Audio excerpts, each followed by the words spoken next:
Samantala, maaari bang buksan at basahin ng inyong asawa ang mga sulat at dokumentong naka-address sa iyo? Hanggang saan ang iyong karapatan sa privacy? Yan ang mga katanungang sasagutin ni Atty. JJ Atienza sa Bisig ng Batas.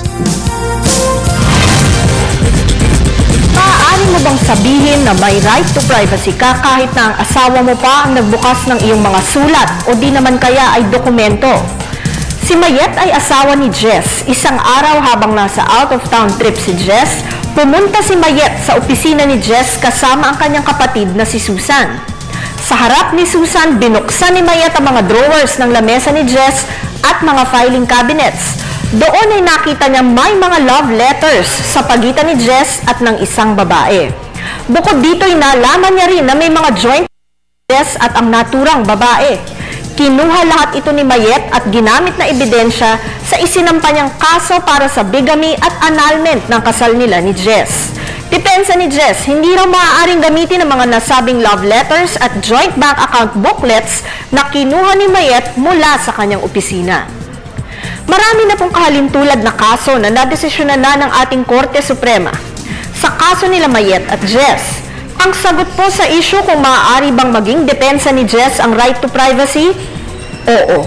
Ang mga love letter at bank account books na nakuha ni Mayet sa opisina ni Jess ay hindi po maaaring maging admissible sa korte bilang ebidensya. May tinatawag po tayo sa konstitusyon na karapatan sa privacy of communication and correspondence. Hindi po ibig sabihin na ang pagiging mag-asawa ng dalawang tao ay mawawala na ang karapatan ng isang tao sa privacy ng kanyang communications at correspondence.